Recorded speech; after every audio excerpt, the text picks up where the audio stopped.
কয়েকদিন আগে আমাদের এখানে দুঃখজনক একটা ঘটনা ঘটেছিল। র্যাবের একজন কনস্টেবল, সে কিন্তু অন ডিউটিতেও ছিল না, কিন্তু সে তার আসলে বিবেকের তাগিদে পুলিশকে সাহায্য করতে গিয়ে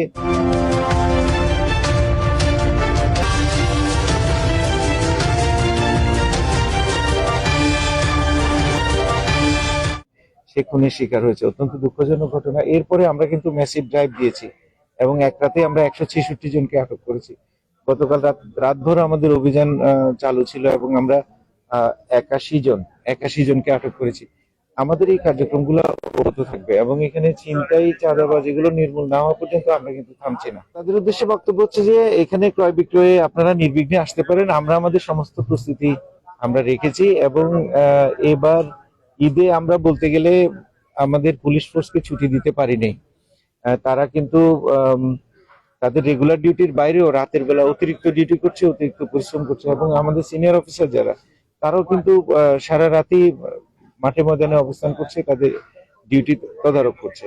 অর্থাৎ নির্বিঘ্ন পরিবেশ রাখার জন্য যেটা যেটা করা প্রয়োজন আমরা কিন্তু সমস্ত কিছুই করছি।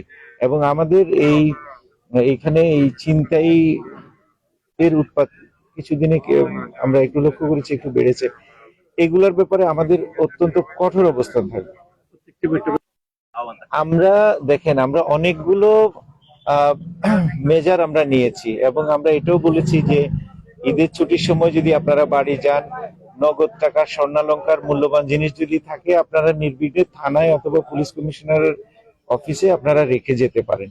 ইভেন আপনি বড় অঙ্কের টাকা নিয়ে যদি বাজার হাটে আসেন, নিরাপত্তার অভাব যদি বোধ করেন যে আপনার যাওয়ার পথে আসার পথে হয়তো এরকম ঘটনা ঘটতে পারে, আপনি পুলিশের সাহায্য চাইতে পারেন। আমাদের মোবাইল টিম আছে, আপনাদেরকে নিরাপদে পৌঁছে দেবে।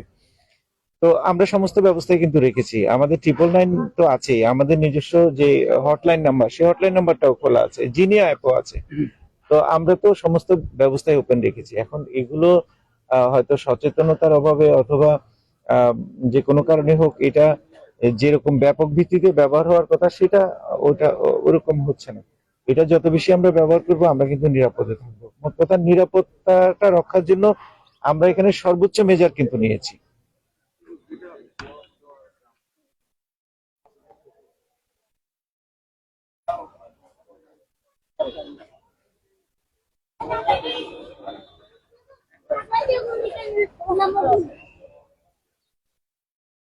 আমি